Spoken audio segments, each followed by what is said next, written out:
દર્શક મિત્રો, ડેલી બોડેલી ન્યૂઝમાં આપનું સ્વાગત કરું છું. મયુદ્દીન ખત્રી.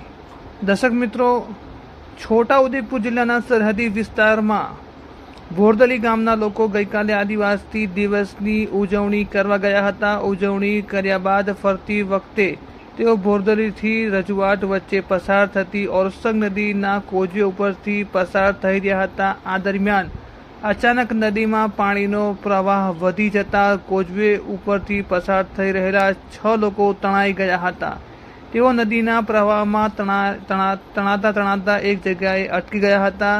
સદનસીબે આસપાસના લોકો મદદે દોડી આવ્યા હતા. તમામ 6 લોકોને આબાદ બચાવી લેવામાં આવ્યા છે. સ્થાનિક લોકોએ સમય સૂચકતા વાપરીને તમામને સુરક્ષિત રીતે બહાર કાઢ્યા હતા.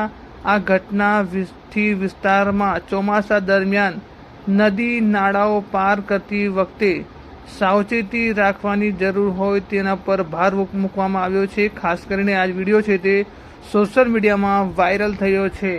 જે પ્રકારે હાલ તમે દ્રશ્યો જોઈ રહ્યા છો કે આ જે લોકો છે તેઓની બચાવ માટેની કામગીરી કરી રહ્યા છે, રેસ્ક્યુ કરી રહ્યા છે. અને નદીનો જે પ્રવાહ છે તે પાણીનો પ્રવાહ વધી ગયો હતો અને 6 લોકો છે તે તણાતા બચી ગયા હતા.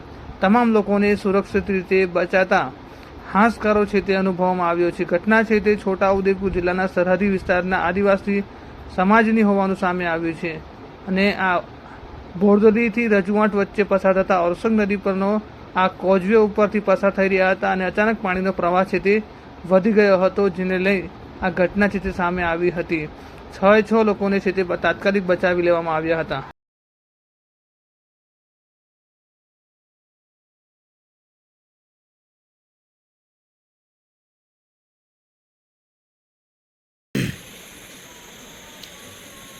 આ જે વિડીયો વાયરલ થયો છે જેમાં ખાસ કરીને જે બનાવ થયો છે જે નદીની અંદર ઉતરતા માણસોનો, જેમાં ખાસ કરીને આ લોકો ઓરસંગ નદીના જે કૂઝવે બનેલું છે જેમાં રજવાટ તરફ જતા જે લોકો પોતાના અંગત કામથી અને અચાનક પાણીનો પ્રવાહ વધતા જે તણાઈ જવા માટેનો જે કિસ્સો બન્યો છે એ ઘણી વખત બાઇકોવાળા બી તણાઈ જાય છે અને કોઈ કેટલાય માણસો તણાઈ ગયા છે એમાં. અને પાછા એને કોઈ માણસો બચાવવાવાળા કાઢી પણ લે છે. પણ આ જે ઘટના બની છે એ ઘટનામાં કોઈ એવું લાગ્યું છે કે અજીબ ઘટના છે. નામાં ઘણી બધી બેન દીકરીઓ પણ હતી. એટલે હું કહું છું સરકારી તંત્ર અને પ્રશાસનને આવા અનેક વિસ્તારની અંદર આવા નાના મોટા કોઝવે આવેલા છે ત્યાં પ્રેક્ટિકલી બંદોબસ્ત મૂકે, જેથી કોઈની જિંદગી અને કોઈનું જીવન જોખમમાં ના પડે. તમારે વિકાસ કરવો કે ના કરવો એ વાત દૂરની વાત છે, પણ જ્યાં સરકારશ્રીએ જે નાના મોટા કોઝવે બનાવ્યા છે ત્યાં આ વરસાદની સિઝન પૂરતા પ્રોટેક્શન મૂકે તો કોઈનો જીવનો ભોગ ના બને. એ મારી અપીલ છે. કેમ કે કોઈ અજાણ્યા માણસો આવા કોઝવે કે પુલની અંદર ઉતરવા જતા હોય છે ત્યારે એમને ખબર નથી હોતી કે આમાં પાણી કેટલું છે અને કેટલું નથી. તો આવી જે ઘટનાઓ જે ઘણીવાર બનતી હોય છે ત્યારે પછી ગંભીર પ્રશ્ન ઊભો થતો હોય છે. અને આજની ચાલુ પ્રશાસન સરકારમાં પછી જ્યારે આ બાબતની જ્યારે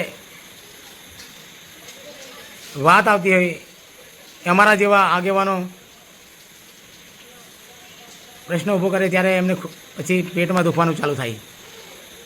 જેથી હું અપીલ કરું છું કે વહેલી તકે આવા વિસ્તારની અંદર આ વરસાદની સિઝનની અંદર વૈકલ્પિક વ્યવસ્થા ના થાય તો વાંધો નહીં, પણ ત્યાં થોડો પ્રોટોકોલ ઊભું કરી અને વ્યવસ્થા ઊભી કરવા વિનંતી.